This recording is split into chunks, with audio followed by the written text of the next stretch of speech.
Virus પોતે જીવતું નથી, પણ જ્યારે તે હોસ્ટ સેલમાં જાય છે ત્યારે તે એક ડેન્જરસ મશીન બની જાય છે. વાયરસ એક ઓબ્લિગેટ ઇન્ટ્રાસેલ્યુલર પેરાસાઇટ છે, એટલે કે તે પોતે મલ્ટીપ્લાય કરી શકતો નથી. તેને જીવવા અને વધવા માટે હોસ્ટ સેલ જરૂરી છે. સૌથી પહેલું સ્ટેપ છે અટેચમેન્ટ. અહીં વાયરસ હોસ્ટ સેલની સરફેસ પર આવેલા સ્પેસિફિક રિસેપ્ટર્સ સાથે બાઇન્ડ થાય છે. આ બાઇન્ડિંગ ખૂબ સ્પેસિફિક હોય છે, એટલે દરેક વાયરસ દરેક સેલને ઇન્ફેક્ટ નથી કરી શકતો. પછી આવે છે પેનેટ્રેશન. વાયરસ સેલ અંદર પ્રવેશ કરે છે. આ પ્રોસેસ ડિરેક્ટ ફ્યુઝન, એન્ડોસાઇટોસિસ અથવા બેક્ટેરિયોફેજમાં ઇન્જેક્શન દ્વારા થઈ શકે છે. ત્યારબાદ આવે છે અનકોટિંગ. અહીં વાયરસ પોતાનું પ્રોટીન કોડ દૂર કરે છે અને પોતાનું ડીએનએ અથવા આરએનએ રિલીઝ કરે છે. હવે સૌથી ઇમ્પોર્ટન્ટ સ્ટેજ આવે છે બાયોસિન્થેસિસ.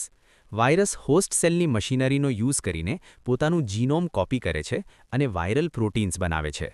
આ સ્ટેજમાં સેલ એક ફેક્ટરી બની જાય છે અને વાયરસ તેનો ઓનર બની જાય છે. પછી આવે છે એસેમ્બલી.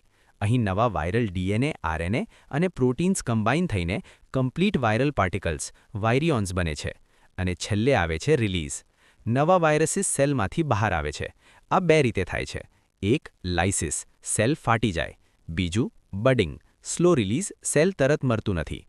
આ રીતે એક વાયરસથી હજારો વાયરસીસ બની જાય છે. આ આખી પ્રોસેસને વાયરસ રિપ્લિકેશન સાયકલ કહેવામાં આવે છે, જે ઇન્ફેક્શન અને ડિઝીઝ માટે જવાબદાર છે.